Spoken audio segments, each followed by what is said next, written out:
membuatku rela hati.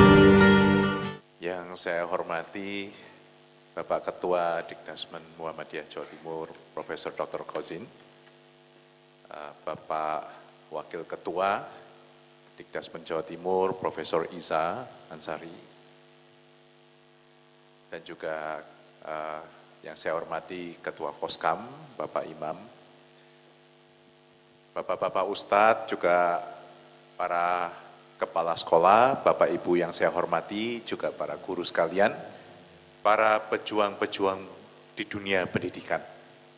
Saya sebut pejuang karena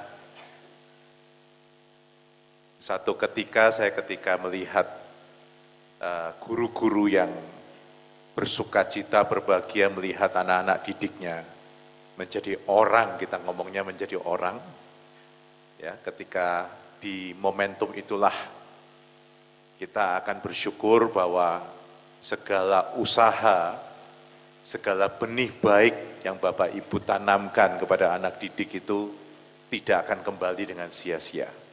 Di saat-saat itu adalah saat-saat yang berbahagia. Baik Bapak Ibu, perkenalkan nama saya Wenas, seperti yang disebutkan oleh Prof. Kozin tadi.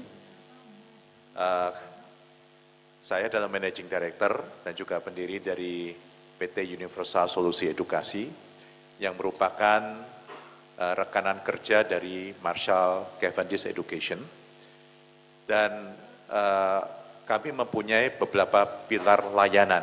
Jadi yang pertama, banyak orang mengenal kami sebagai perwakilan tunggal dan perwakilan resmi dari University of Toronto, Universitas ranking 1 di Kanada, dan kami juga mendapatkan mandat dari Kemendikbudristek, khususnya dari Pusat Prestasi Nasional, untuk menangani semua peserta didik, calon peraih beasiswa Indonesia Maju yang akan meneruskan pendidikannya ke Kanada, dan juga kami bermitra dengan Singapore Tourism Board yang berada di bawah payung Kementerian Perdagangan dan Industri dari Republik Singapura dalam hal mempromosikan immersion dan enrichment program, ya, yang bekerja sama dengan National University of Singapore dan juga Nanyang Technological University.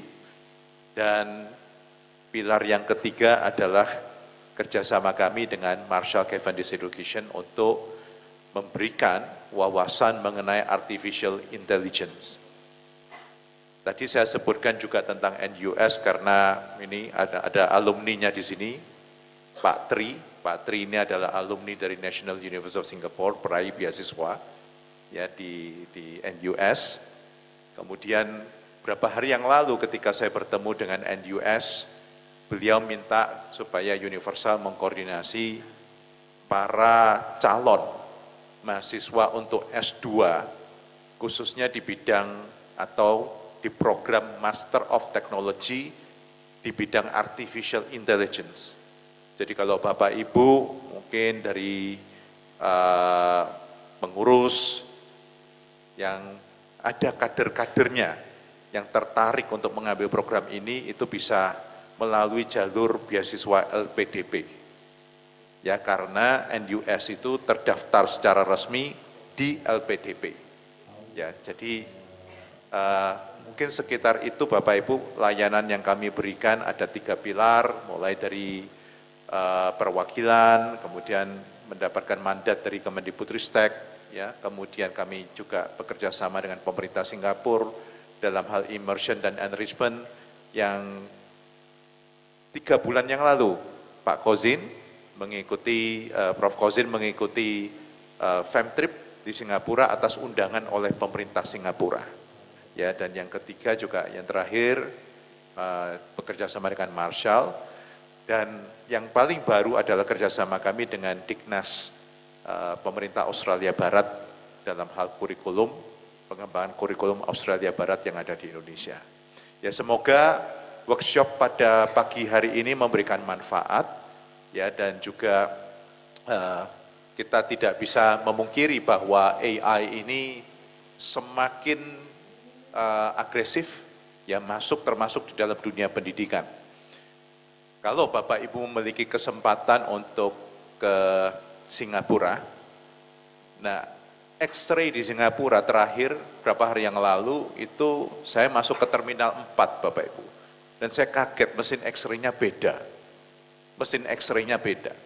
Dan saya perhatikan apa yang dilakukan petugas dengan mesin ini. Jadi kalau misalkan tas ransel kita masuk ke mesin X-ray, di dalam tas ransel ini kita bawa macam-macam barang. Ya.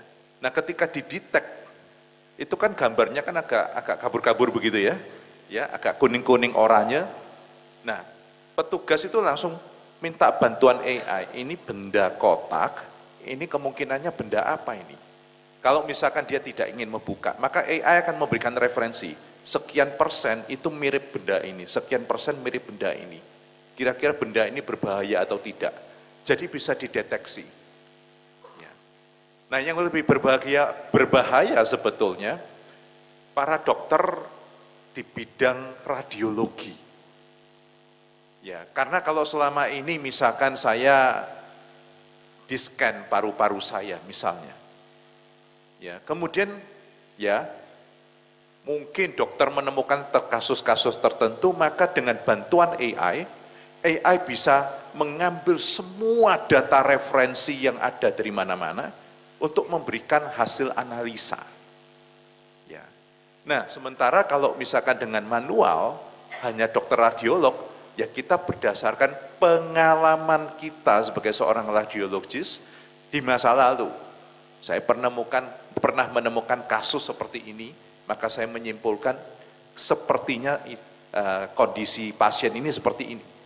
Ya, dengan bantuan AI, maka bisa dilakukan analisa yang lebih mendalam dan lebih meluas. Jadi kita berharap AI ini memberikan dampak positif meskipun juga banyak oknum-oknum menggunakannya untuk hal-hal yang negatif. Tiba-tiba menjelang pemilu, ada aja kok pidato, kok rasanya orangnya nggak pernah pidato seperti itu, begitu ya. Kok keluar gitu. Dilihat mulutnya kok mirip-mirip gitu ya, ngomongnya kok mirip banget gitu ya. Seperti itu. Ya, tapi tidak bisa dipungkiri juga. Maka dari itu Singapura mengambil sebuah pelopor, yaitu bagaimana menggunakan dan memaksimalkan AI ya dengan etika, dengan maksud yang positif. Nah, oleh karena itu di tahun yang lalu pemerintah Singapura ketika itu Wakil Perdana Menteri Lawrence Wong, saat ini beliau menjabat sebagai Perdana Menteri, menganggarkan lebih dari 8 triliun rupiah ke dalam APBN Singapura untuk pengembangan AI. Begitu. Baik Bapak Ibu, tanpa berpanjang lebar saya serahkan forum ini selanjutnya kepada moderator dan semoga semuanya bisa menikmati dan mendapatkan manfaat di pagi hari ini. Terima kasih, salam sehat selalu. Terima kasih.